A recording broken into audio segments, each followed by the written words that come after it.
რუსეთში გამართულ არჩევნებს კი საქართველოს პრეზიდენტიც ეხმაურება. რა არჩევანიც არ უნდა ჩატარდეს რუსეთში, მას მომავალი არ აქვს, რადგან რუსეთის ხელისუფლება წარსულს აშენებს. ამის შესახებ მიხეილ სააკაშვილმა განაცხადა.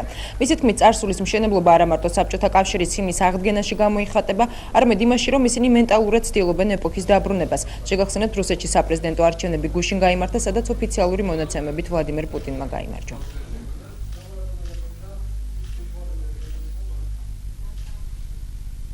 როგორც საბჭოთა კავშირის მემკვიდრეებმა გადაწყვიტეს, რომ მათ ისიც არ აწყობთ, რომ მათი ხალხი ჩამოვიდეს საქართველოში. და გამოაცხადეს ამ ორი დღის წინ ჩემ წინადადის საპასუხოდ, რომ მოდი სავიზო რეჟიმი მოხსნა, რომ რუსეთის საქართველოში ჩამოსვლა, რუსების საქართველოში ჩამოსვლა არის თურმე საშიში, რა თქმა უნდა ეს არ აიხსნება, იმიტომ რომ საქართველოში არის დამნაშავეობა. საქართველოში არის 5-ჯერ ნაკლები დამნაშავეობის დონე, თითქმის 5-ჯერ ნაკლები ვიდრე რუსეთში. და ეს ყველა მიცის. მაგრამ მათი დასაბუთება იყო, რომ თურმე რუსეთის გამოშვება არ შეიძლება საქართველოში, იმიტომ რომ საქართველოში არ არის რუსეთის საელჩო. ესე იგი, თურმე თუ რამდენიმე ასეული რუსეთის უშიშროების აგენტი არ მოკალათდა თბილისში რუსეთის საელჩოს ჭერქვეშ და არ დაუწყო თვალთვალი საკუთარ მოქალაქეებს, არ შეიძლება იმათი არ გამოშვება. აბა რომ გამოუშვადნენ, მერე უწევ. ხო არ შეიძლება ამათ რაღაცები ჩაიდინონ. ხო შეიძლება წავიდნენ ღვინო დალიონ და მოიწამლონ. ხო შეიძლება მეორე დღეს ბორჯომის დალიონ მოუდეთ და აბა კიდევ უფრო მეტად მოწამლონ. ხო შეიძლება საერთოდ ჩვენი კურორტების ჰაერი არ მოუხდეთ. საერთოდ მე მაგათ ადგილზე მარტო საელჩოს კი არ გავხსნით. აი შეკო რომ ყავთ იმასაც გამოვაყოლებდით თან, რომ მაინც თვალყური ადევნოს, რომ რაღაც შანსი არ გაებან, ხაშლამას და მწვადის ჭამას არ გადახვდათ. მაგრამ და ხო შეიძლება საერთოდ ვირუსით დაავადდნენ არაკორუმპირებული თავისუფალი ქვეყნის და იგივე ეს მოინდომონ მერე საკუთარ ქვეყანას. ძალიან საშიშია ნამდვილად. რუსეთში გამართული არჩევნების შედეგებს აფასებენ საქართველოს საკანონმდებლო ორგანოშიც. პარლამენტის თავმჯდომარე არჩევნების პროცესს საერთაშორისო დამკვირვებლების დასკვნის გამოქვეყნების შემდეგ შეაფასებს. რაც შეეხება რუსეთ-საქართველოს სამომავლო ურთიერთობებს, დავით ბაქრაძის განცხადებით, საქართველოს პოზიციების გადახედვას არ გეგმავს. უმრავლესობისა და უმცირესობის წარმომადგენლებს კი არჩევნებში არც პუტინის გამარჯვება და არც დაფიქსირებული დარღვევები აგვირებთ. დავით არჩეშვილის განმარტებით, ახლა ის უფრო საინტერესოა, თუ რა სიტყვის და როგორ გააპროტესტებს ამას რუსი ხალხი. დიმიტრი ლორთქიფანიძის თქმით, კი მიუხედავად დარღვევები მართული საარჩევნო პროცესისა, საქართველოს ხელისუფლებამ უნდა აღიაროს, რომ დიალოგის წარმოება გამარჯვებულ ვლადიმერ პუტინთან მოუწევს.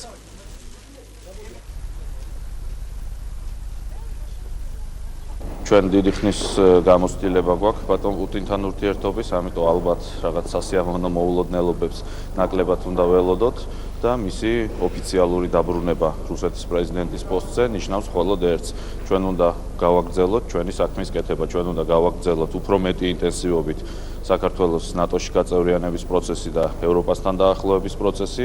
ჩვენ არ უნდა დაუშვათ, რომ რუსული პოლიტიკური ინტერესები საქართველოში გატარდეს, მათ შორის თუნდაც შიდა ოპოზიციის დახმარებით და გამოყენებით. ჩვენ უნდა გავაგრძელოთ საქართველოს ეკონომიკის განვითარება და ფეხზე დაყენება და ჩვენ უნდა გავაკეთოთ ყველაფერი, რომ ყველა მომენტში საქართველოს იყოს უფრო წინ ვიდრე რუსეთი. ხა შედეგი შეიძლება ვიღაცას უფრო მაღალი პროცენტი მოეჩვენოს, ვიღაცას არა, მაგრამ ნებისმიერ შემთხვევაში ეს არ არის რეალობა, ალბათ, რაც რუსეთში არსებობს და პუტინის პრეზიდენტობის ყველაზე მძიმე მომენტი ის იქნება, რომ მას მუდმივად ამას შეახსენებენ, რომ მისი ლეგიტიმაციის ხარისხი არის დაბალი და ის არ არის მთელი რუსეთის ლეგიტიმური პრეზიდენტი. ეს მე მგონი ძალიან უსიამოვნო იქნება მისთვის. გამართლა ის მოლოდინი, რომელიც არსებობდა რუსეთის არჩევნებთან დაკავშირებით, პუტინმა არ დაუშვა ის, რომ არჩევნების გზით შეცვლილიყო რუსეთში ხელისუფლება. ფაქტია, რომ პირველივე გამოსვლაზე პუტინმა არჩევნების შემდეგ აფხაზეთთან და ეგრეთ წოდებულ სამხრეთოსთან დაკავშირებით გააკეთა კვლავ აგრესიული განცხადებები. ეს ნიშნავს, რომ საქართველოს და რუსეთს შორის თვისობრივი ცვლილება პოლიტიკაში არ მოხდება. ქართული მხარის პოზიცია არის პრინციპული და ურყევი,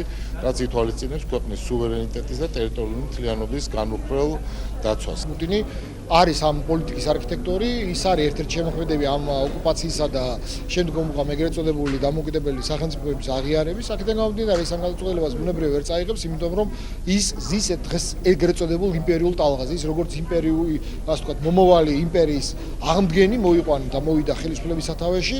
აქედან გამომდინარე, მოსალოდნელი არის, რომ მას ძალიან მყიფე პოზიცია ექნება საქართველოს და მეზობელი ქვეყნების მიმართ. გასაგებია, იმიტომ რომ ეს ქვეყნები შედიოდა თავის დროზე რუსეთის იმპერიის ფარგლებში, მაგრამ ნებისმიერი მცდელობა იმპერიის აღდგენის იქნება ნიშნავს დაჯახებას დასავლეთთან, ცივილიზებულ სამყაროსთან. საინტერესო ის არის, რა მოხდება შემდეგ, თორე გასაგებია, რომ იმ თქოთ წინა საარჩევნო ვითარებით, რომელიც შექმნილი იყო, სრულიად არაკონკურენტუნარიანი საარჩევნო ველით, სიტუაციით, პუტინი ისარგებლებდა, პლუს ამას დაემატა გაყალბებების ძალიან ბევრი ფაქტი, რაზეც საუბარია, ხო?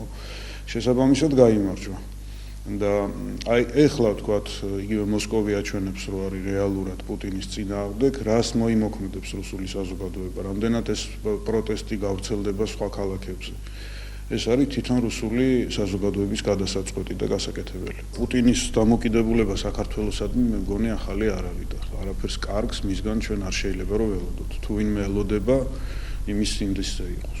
ჩვენ აუცილებლად უნდა გავაკეთოთ სწორი პოლიტიკური შეფასება იმისა, რაც ხდება რუსეთის ფედერაციაში, როგორც ჩანს, ჩვენს ხელისუფლებას მოუწევს პატივისცეს რუსი ხალხის არჩევანს, იმ შემთხვევაშიც კი, თუ კი გამოიკვეთება, ვთქვათ, ის რეალიები, რასაც ადგილი ექნებოდა ბუნებრივია.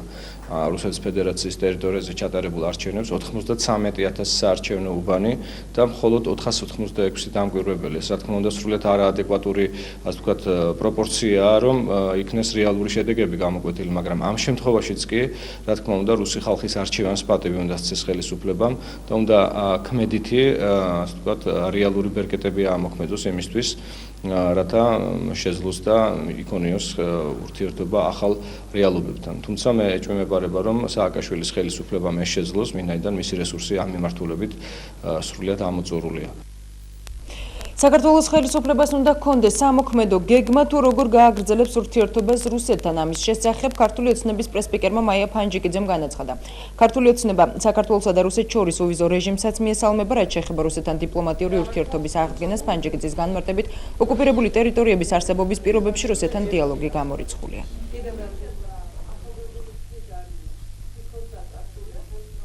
მე მგონი მოხდა ის, რასაც ყველა ელოდა, არავის არ გაუკვირდა, რომ პუტინი ისევ აირჩიეს.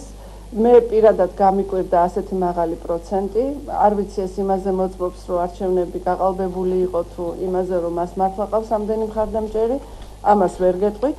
მე ვფიქრობ, რომ უნდა დაველოდოთ ოფიციალური შედეგების გამოცხადებას. რაც შეეხება დიპლომატიური ურთიერთობის აღდგენას, მე ვფიქრობ, რომ ამაზე სრულიად გამოკვეთილი პოზიცია აქვს ყველა საქართველოში, რომ მანამ სანამ საქართველოში არსებობს რუსეთის ორი საელჩო, გულისხმობ აფხაზეთსა და ეგრეთ წოდებულ სამხრეთ ოსეთში და ეგრეთ წოდებულ დამოუკიდებელ აფხაზეთში, ხოლო თბილისში მესამე საელჩოს ამოქმედებით მივიღებთ სრულიად აბსურდულ სიტუაციას. სანამ ეს ფაქტია, მანამდე ყოველგვარ დიპლომატიურ ურთიერთობაზე ლაპარაკი რუსეთთან არის გამორიცხული. რუსეთში გამართული არჩევნების ლეგიტიმურობასა და სამართლიანობასთან დაკავშირებულ კითხვებს დღეს მატვეი განაპოლსკიმ საინფორმაციო სააგენტო ივრიონის ოფისში უპასუხა. ჟურნალისტი მიიჩნევს, რომ პუტინის წარმატება რეგიონში ინფორმაციის ნაკლებობამ გამოიწვია. განაპოლსკი არც გაყალბების ფაქტებს უარყოფს, თუმცა ამის მიუხედავად არჩევნებს ლეგიტიმურად მიიჩნევს. ჟურნალისტმა კომენტარი საქართველოში გასამართ არჩევნებზეც გააკეთა. განაპოლსკი ამბობს, რომ ის არ არის ქართულ პოლიტიკაში ღრმად ჩახედული, თუმცა ხედავს, რომ საქართველოს ხელისუფლება ქმედითია. მისივე თქმით, თუ ხელისუფლებას ეყოლება რეალური კონკურენტი, ის გაიმარჯვებს თუ არა და ყველას მოუწევს შეგუება იმასთან, რომ მიხეილ სააკაშვილი ხელისუფლებაში დარჩება. განაპოლსკი მიხეილ სააკაშვილის მიერ რუსეთთან სავიზო რეჟიმის გაუქმებასაც გამოეხმაურა და ეს ნაბიჯი დადებითად შეაფასა, რაც მისივე განმარტებით რუსეთის ხელისუფლებისთვის სილის გაწვნა იყო.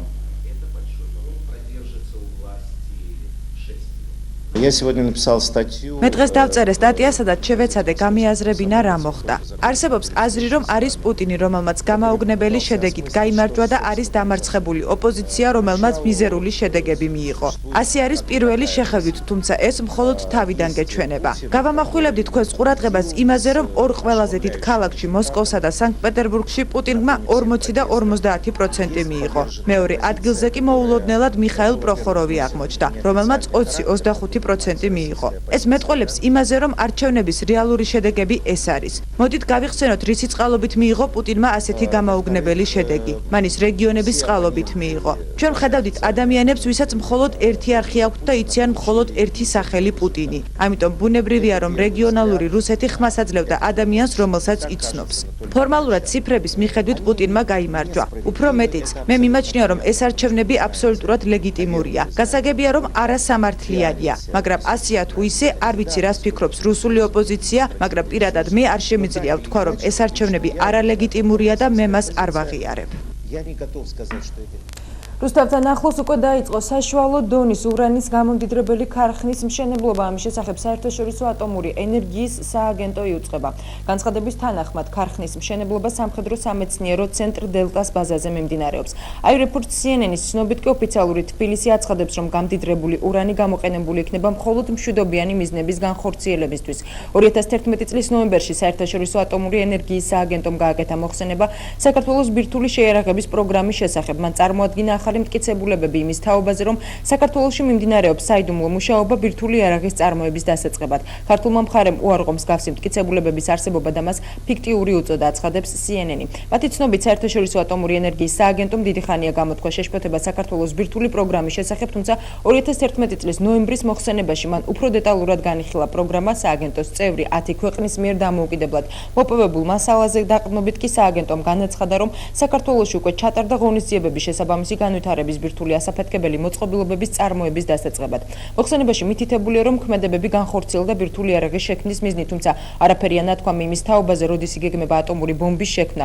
მოხსენებაში აგრეთვე დოკუმენტურად არის დადასტურებული ის ფაქტი, რომ ქართული მხარე უკვე ატარებს ექსპერიმენტულ ცდებს იმ ასაფეთქებელი ნივთიერებების მისაღებად, რომელიც აუცილებელია შესაბამისი საბრძოლო სარაკეტო მოწყობილობის შესაქმნელად. ქართული მხარე კი უარყოფს ბომბის შექმნის შესახებ არსებულ ყოველგვარ ინფორმაციას. საერთაშორისო ატომური ენერგიის სააგენტოს მიერ წარმოდგენილი ანგარიშის შესახებ გაკეთებულ კომენტარში კი მიხეილ სააკაშვილმა განაცხადა, ჩვენ არ გვჭირდება ატომური ბომბი. ქართველი ხალხი ბრძენია, მას შესანიშნავად იცის, რა შეიძლება მოხდეს ატომური ბომბის შექმნას, ნათქვამია აიროპორტ CNN-ის ვებგვერდზე გამოქვეყნებულ მასალაში.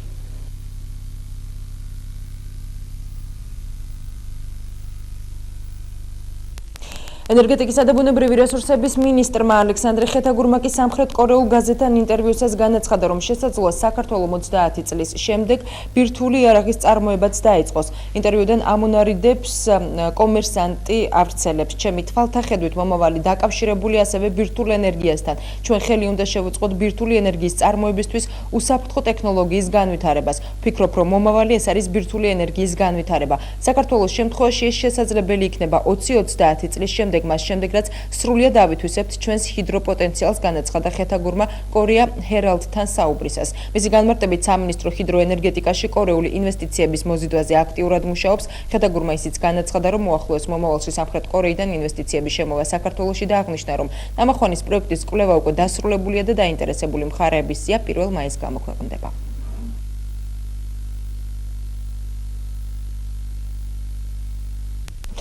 აიროპორტ CNN-ის მიერ გავრცელებულ ინფორმაციას მწვანეთა მოძრაობა გამოეხმაურა. მოძრაობის ხელმძღვანელი ნინო ჩხობაძე საქართველოს ტერიტორიაზე ატომური ელექტროსადგურის მშენებლობას ან რაიმე სახის ბირთვული იარაღის წარმოებას დაუშვებლად მიიჩნევს. ჩხობაძის თქმით, საქართველო 2003 წლიდან ატომური იარაღის გავრცელებლობის შესახებ საერთაშორისო კონვენციაზე ხელმომწერი მხარეა და ამ მიმართულებით საქართველოს შემოწმება სისტემატურად მიმდინარეობს. რაც შეეხება ენერგეტიკის მინისტრ ალექსანდრე ხეთაგურის განცხადებას, მწვანეთა მოძრაობის ხელმძღვანელი განმარტავს, რომ მაღალი სეისმური ზონის რეგიონში როგორც საქართველოა ბირთვული იარაღის წარმოება შეუძლებელია. მით უფრო რომ ეს შესაძლოა საერთაშორისო სკანდალის მიზეზი გახდეს. ჩვენ ვართ ის მხარე, რომელსაც მხარე ვართ სააგენტოს იმ თვალსაზრისით, რომ მუდმივად ხდება ინსპექტირება საქართველოსი ამ მიმართულებაში და თუნდაც მცირე, ესე ვთქვათ, რაღაცა გამდიდრების დაფიქსირება საქართველოს ტერიტორიაზე, იქნება საკმაოდ სერიოზული სკანდალი, იმიტომ რომ ჩვენ პრაქტიკულად ჩვენ მოვაწერეთ ხელი, რომ ამას არ განვახორციელებთ საქართველოს ტერიტორიაზე. ყველაზე უმტკივნეულო, რაც შეიძლება მოყვეს, ჩამოვიდნენ დამატებით ინსპექტორები, ის ინსპექტორები, რომლებიც ჩადიან ირანში და ამოწმებენ ბირთვული იარაღს და კორეაში. ოფიციალურად პირდაპირ შემიძლია განაცხადო, რომ საქართველოს ამის უფლება არ აქვს და თავისთავად ეს არ ხდება საქართველოს ტერიტორიაზე.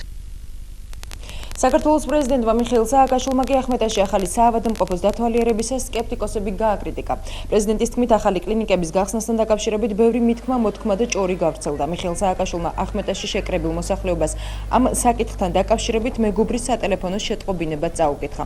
მისივე თქმით, იგონებენ თითქოს აპარატურა სხვადასხვა საავადმყოფოში აქეთ-იქით დააქვთ. სააკაშვილის განცხადებით, ადამიანებს, ვინც ასეთ ჭორებს იგონებენ, თანასწორობის იდეა ყველაზე მეტად აღიზიანებთ. პრეზიდენტმა დღეს ახმეტის ახალი საავადმყოფო დაათვალიერა, შეგახსენებთ, რომელიც იმედი ელმა აშენა. საადაზღვევო კომპანიამ სამედიცინო ცენტრის მშენებლობაში 3 მილიონის ინვესტიცია ჩადო. საავადმყოფო 20 საწოლიანია და იქ 110 ადამიანია დასაქმებული.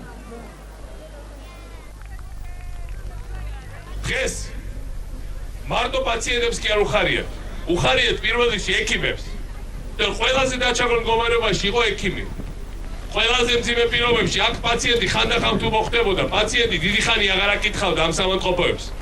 რო იტახიან ძველი დიდი სამონტყოფოები დაიხურა, იმ ძველ სამონტყოფოებში პაციენტი აღარ მიდიოდა. მაგრამ ვინც მიდიოდა, მაგრამ ექიმი სულ იყო.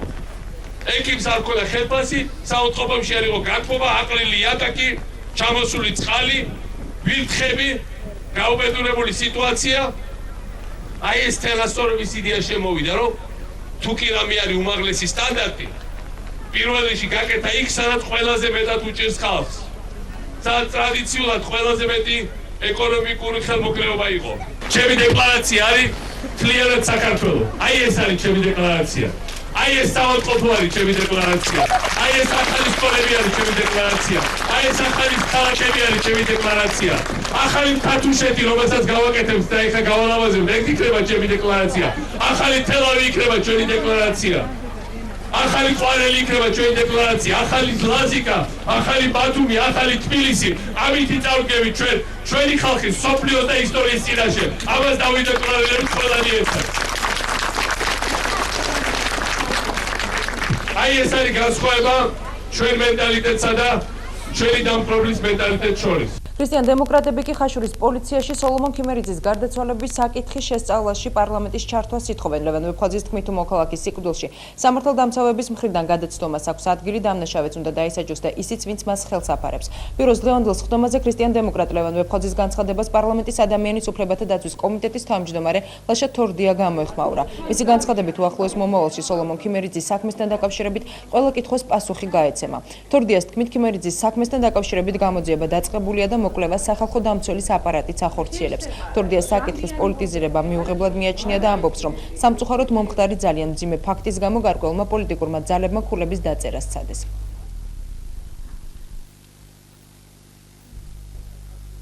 პარლამენტი არ უნდა იყოს ადგილი, რომელიც პირს წმენს ან თავს უკმევს აღმასრულებელ ხელისუფლებას და კონკრეტულ მინისტრებს.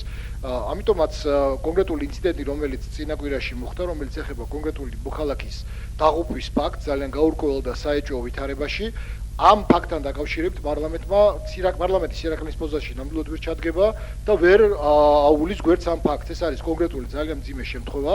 მიუხედავად იმისა, რომ თავად სამინისტრო გამოეხმაურა და საუბრობს მომავალში რა შეიძლება მოხდეს, რომ მსგავსი ფაქტები არ მოხდეს, არაფერს საუბრობენ იმაზე კონკრეტულად, რაც მოხდა, ამის გამო ვინ შეიძლება იყოს პასუხისმგებელი. მიუხედავად იმისა, ეს არის განზრახულობა თუ უბედური შემთხვევა, კონკრეტული ადამიანის პასუხისმგებლობის საკითხი ბუნებრივია უნდა დადგეს და ამ კუთხით პარლამენტის როლი არის ძალიან მნიშვნელოვანი და აქტიური. ძალიან მძიმე ფაქტი მოხდა და მე პირველ რიგში მინდა რომ ჩემ მწუხარება გამოვხატო და გავიზიარო ის მწუხარება, რაც სამოჯახს დაემართა, მაგრამ მე თვალსახად მინდა აღვნიშნო, რომ ამ ფაქტის პოლიტიზირება და ის, რაც ჩვენ ამ დღეებში ვნახეთ, ცალკეული პოლიტიკური სუბიექტები ცდილობენ, რომ პოლიტიზირება მოახდინოს ამ საკითხის და ის მძიმე მდგომარეობა, რომელიც ოჯახთან მიმართებაში გამვითარდა, ეს მძიმე მდგომარეობა ესე წარმოაჩინონ სათავისოდ პოლიტიკური ქულების დასაწერად, ამიტომ მე ვთვლი, რომ ჩვენ უნდა დავალოდოთ გამოძიებას და მე დარწმუნებული ვარ, რომ ამ საკითხთან დაკავშირებით იქნება კონკრეტული პასუხები გამოგაცემული გამოძიების მხრიდან, იქნებიან თუ გამოიკვეთა პასუხისმგებლობა ცალკეული პოლიციის თანამშრომლების, მათი პასუხისმგებლობის საკითხი აუცილებლად დადგება და სულ მალე იქნება იმ კითხვებზე პასუხი გაცემული, რომელიც თქვა საზოგადოებაში არსებობს. საქართველოს პოლიცია იცავს საქართველოს მოქალაქეების უფლებებს სოფლებში, ქალაქებში, ქუჩებში და მით უმეტეს ის უნდა დაიცვას პოლიციის შენობებში. ამის შესახებ შინაგან საქმეთა მინისტრმა ვანო მერაბიშვილმა სოლომონ ქიმერიძის საქმის კომენტირებისას განაცხადა. მისივე თქმით, სპეციალურად შენდება გამჭვირვალე პოლიციის შენობები, რათა იქ ყველაფერი გამჭვირვალე იყოს. ამ მიზნით მერაბიშვილის განმარტებით პოლიციის შენობებში დამონტაჟდება ვიდეო კამერები, რომლების კონტროლსაც გენერალური ინსპექცია განახორციელებს.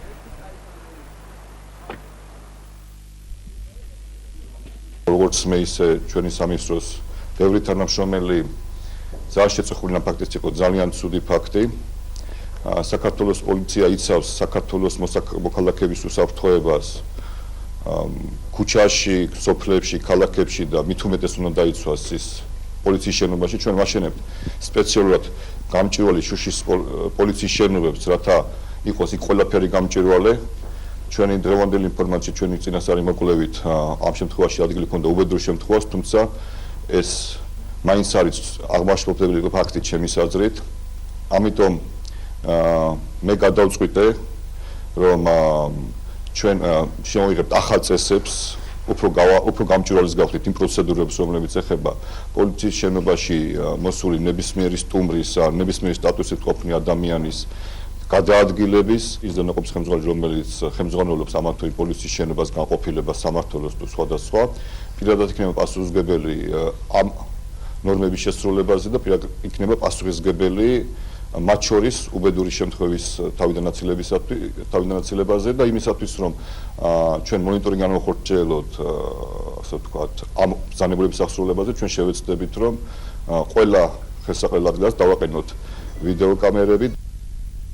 ბიზნესმენი ბიძინა ივანიშვილი კი სოლომონ ქიმერიძის სააკაშვილის ძალადობრივი იდეოლოგიის მორიგ მსხვერპლად მიიჩნევს. ივანიშვილის განმარტებით ამას თუნდაც ის ფაქტი ადასტურებს, რომ მომხდარიდან ერთი კვირის თავზე არათუ ხაშურის პოლიციის რომელიმე თანამშრომლის დაკავება არ მომხდარა, არამედ ისინი სამსახურიდანაც კი არ გაუთავისუფლებიათ. ამასთან მათ ქართველ პოლიციელებს მოუწოდა ხელისუფლების უკანონო ბრძანებების შესრულებისგან თავი შეიკავონ, რადგან წინააღმდეგ შემთხვევაში კანონის წინაშე მკაცრად პასუხისგება მოუწევთ.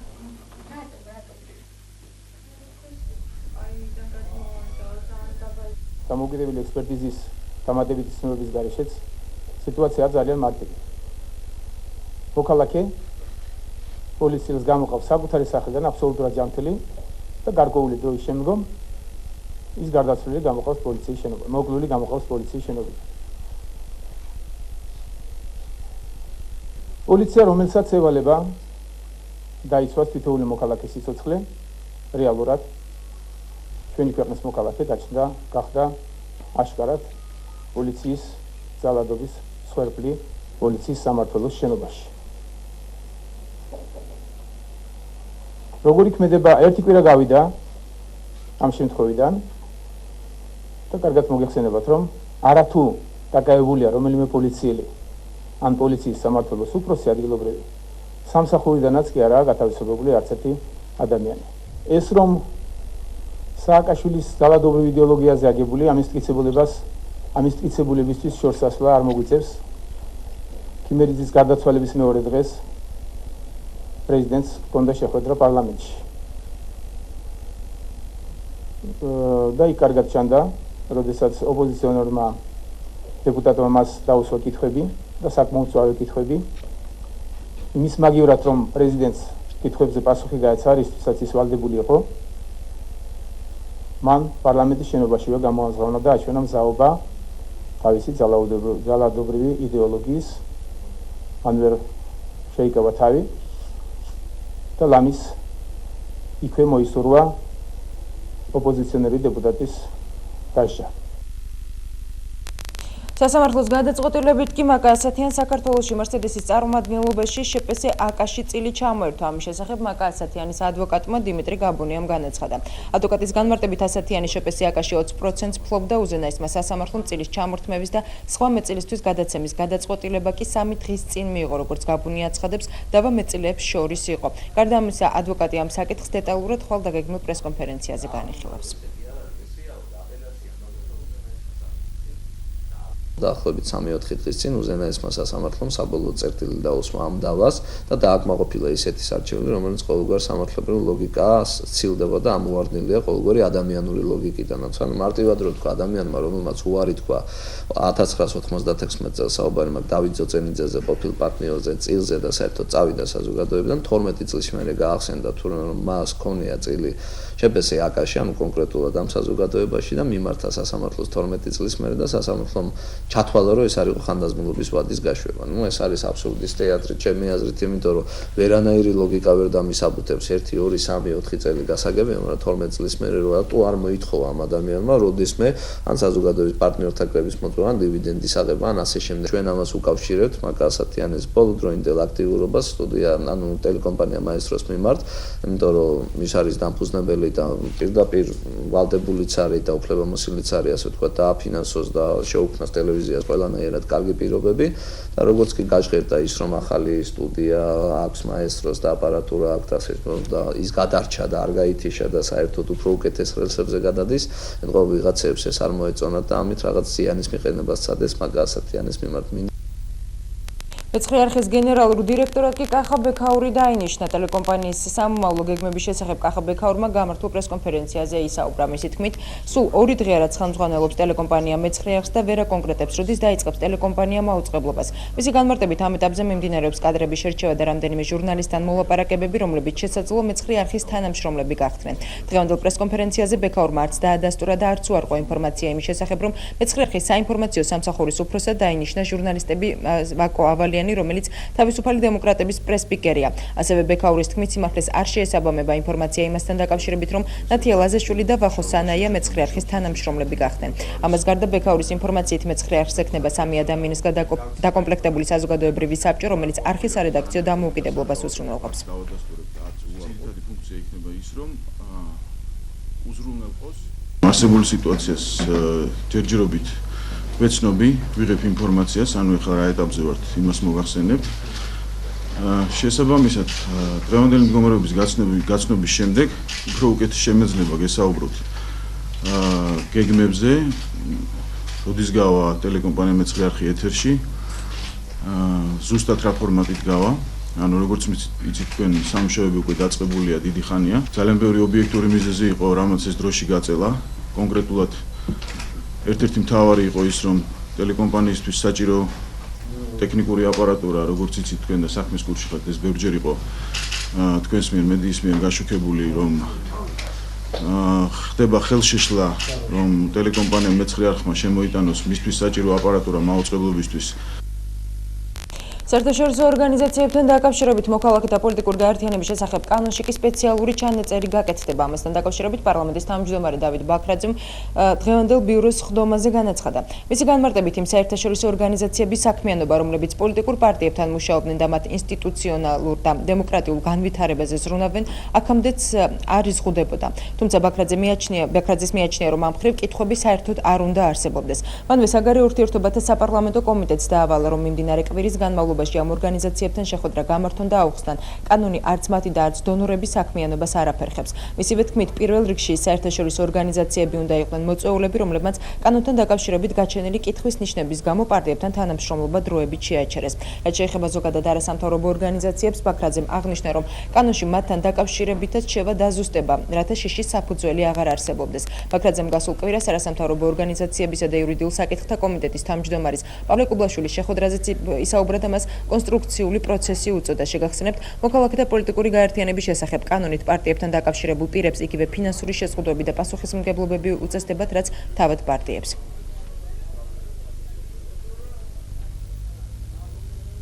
გამოიკვეთა მთელი რიგი საკითხები, რომელიც აღელვებს არასამთავრობო ორგანიზაციებს და სადაც შესაძლებელია ტექსტის შეცვლა ისე, რომ ერთის მხრივ არ დაზიანდეს კანონის მიზანი და ამოცანა და მეორეს მხრივ არასამთავრობო ორგანიზაციებს ჰქონდეთ იმის განცდა, რომ მათ ლეგიტიმურ აქტივობებს ეს კანონი არანაირი ფორმით არ შეზღუდავს.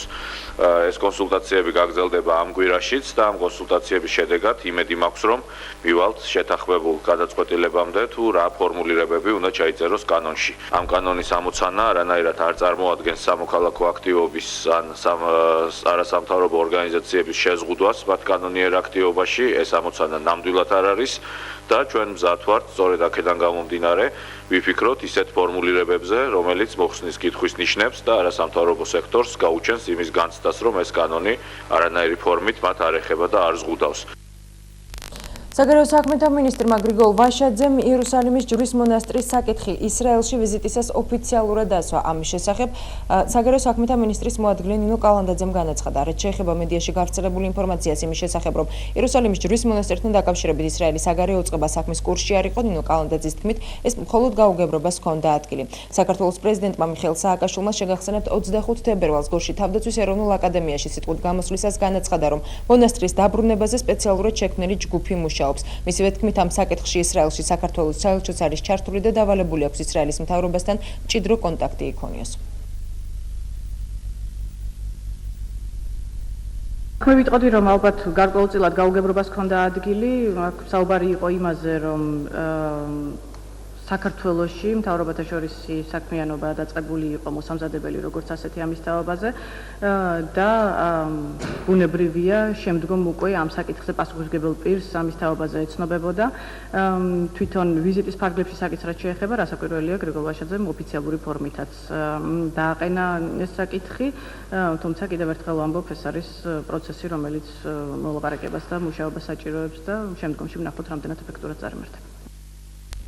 ბათუმსა და ხობში კი ქართული ოცნების რეგიონული ოფისები გაიხსნა. აჭარაში პირველი შტაბის პრეზენტაციას დავით უსუფაშვილი, კახა შარტავა და ელისო ჩაფიძე ესწრებოდნენ. ქობულეთის ოფისის ხელმძღვანელად რუსუდან დვალაძე დაინიშნა, ხობის ოფისის ხელმძღვანელად კი მამუკა ქარდავა. ქარდავა თავის მხრივ ხობის მუნიციპალიტეტის საკრებულოში საქართველოს კონსერვატიულ პარტიას წარმოადგენს. ხობში ოფისის პრეზენტაციას ჩვენი საქართველოს თავისუფალი დემოკრატების ლიდერი ირაკლი ალასანია და კონსერვატიული პარტიის თავმჯდომარე ზვიად ძიძიგური ესწრებოდნენ. ძალიან მალე ჩვენ პოლიტიკურ კოალიცია ქართულ ოცნებას ექნება ფუნქციონირებადი საქალაქო და რაიონული ოფისები საქართველოს ყველა რაიონში და ქალაქში. დღეს ჩვენ შევხვდით ქობულეთში ჩვენი აქტივის წარმომადგენლებს, აქ მოიყარა სხვადასხვა პოლიტიკური პარტიებში მოღვაწე ადამიანებმა, ასევე ხალხმა, რომელიც დღეს პირველად ერთვება შესაძლოა ასე აქტიურად პოლიტიკურ ცხოვრებაში. უკვე აქტიურად ვიწყებთ ხვალიდან მუშაობას, გაწევრიანებაზე და წინასაარჩევნო სამუშაოების მოსამზადებლად. ქობულეთში რო გაიხსნა ეს, ძალიან მიხარია, იმიტომ ტერიტორიულად მე ვცხოვრობ ქობულეთში და უფრო მინდა მოვახმარო დრო ამ საკითხს. დღეს იწყება რეალური მუშაობა იმისთვის, რომ ნაციონალური მოძრაობა დავამარცხოთ საპარლამენტო არჩევნებში, გადავიყვანოთ უმცირესობაში და სწორედ სამეგრელოდან დაიწყება ერთ-ერთი ძირითადი ცეცხლი და ერთ-ერთი მთავარი ფრონტი ამ ბრძოლაში ჩვენი წარმატებული შედეგის და გამარჯვების. ჩვენ ადამიანებს უნდა აუხსნათ, კარგად გავაგებინოთ, რისთვის მოვდივართ, რატომ მოვდივართ და გამოღვება ჩვენ მოსვლას ხელისუფლებაში. ტყუილა გონიათ სამეგრელო სამხარეო ხელისუფლებს, რომ ხობის რაიონი ან მთელი სამეგრელო ისე ექნება ჯიბეში ჩადებული, როგორც ამას აქამდე ახერხებდნენ. ოპოზიციური საქმიანობა ქართული ოცნების პოლიტიკური კოალიციისაგან სამეგრელოს ყველა სოფელში გაიხსნება. კონსტიტუციის 2 ნომერში ყოფილი მეორე კლინიკური საავადმყოფოს ტერიტორიაზე მცხოვრები დევნილების საცხოვრებელი ფართების დაკანონებასთან სამინისტროსგან ალტერნატიულ შეთავაზებას ითხოვენ. აფხაზეთიდან დევნილი ოჯახის წევრთა თქმით, მათი ოთახების ნაწილი ყოფილი პროექტურის ადგილას არის მოწყობილი. ოთახებში გადის საკანალიზაციო მილები, ნესტი და ანტისანიტარია. ბოჭორიშვილების 6-სულიანი ოჯახი უკვე წლებია, რაც ერთ ოთახში იმყოფება. მათი შემოსავალი კი მერისა და სოციალური დახმარება, რაც ჯამში 250 ლარში ადგენს. მერიაშიც მაგ განცხადება დაწერილი. ჭიანჭველების შემოსევა, ჭიაყელების შემოსევა, სხვადასხვა რაღაცა ჭიაღუების შემოსევა.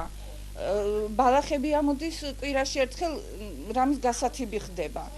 სოკოები არის, აი ოდნავ რო დათბება ახლა გარეთ, ყველა აი დახურული მების ქვეშ, ბავშვების საწოლის, ჩვენი საწოლის დივანის ქვეშ არის აი ეს ხის სოკოები არის თუ რაღაც არის, სულ თეთრათა ესე მოფენილი.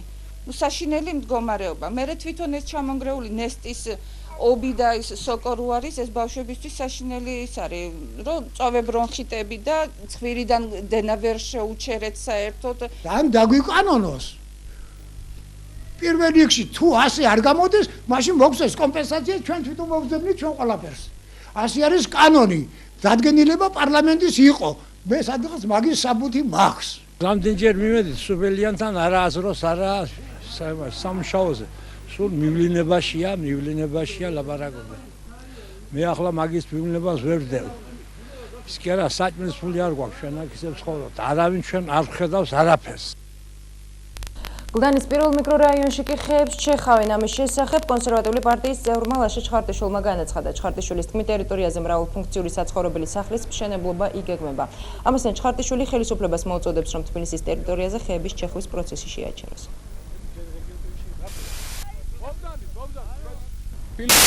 უბანი რაიონი, სადაც არ გრძელდებოდეს ის პარალელური პროცესი, რასაც ქვია ჩვენი საარსებო გარემოს განადგურება. ჩვენ ახლა ვართ გლდანში, სადაც იჩეხება კიდევ ერთი იმიტომ რომ მერიამ და უგულოვამ როგორც ჩანს აიღო გთამი ამის საანსლო. ჩვენი მოთხოვნა კატეგორიულად რომ შეჩერდეს ყველა ბაღში, ყველა სკვერში, ყველა გამწვავ ტერიტორიაზე ჩეხვა, პრივატიზაცია ამ ტერიტორიების, იმიტომ რომ თბილისში ისედაც უკიდურესად მცირეა გამწვავ ტერიტორიების მასშტაბი. ხელისუფლება ჩეხავს ყველგან, ყველა ქალაქის ნებისმიერ უბანში, ქალაქის ნებისმიერ ადგილას ჩეხავს სკვერებს.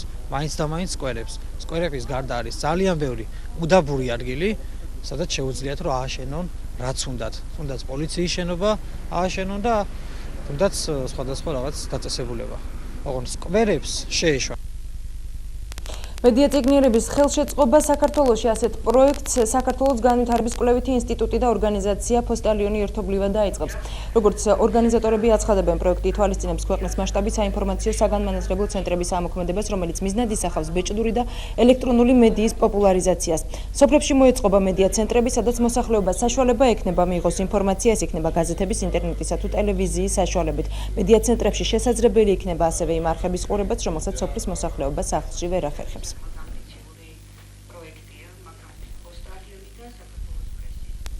ეროვნულ ბიბლიოთეკას კი ახალი გენერალური დირექტორი გიორგი კეკელიძე ხავს, რომელიც საქართველოს პარლამენტის თავმჯდომარის დავით ბაქრაძის ბრძანებით დაინიშნა. 2010 წლიდან კეკელიძე არის დოქტორანტი საქართველოს თავისუფალ უნივერსიტეტში, სადაც კითხულობს ლექციებს კლასიკური ლიტერატურის თემაზე. ახალი დირექტორი დღეს თავად პარლამენტის თავმჯდომარემ წარადგინა.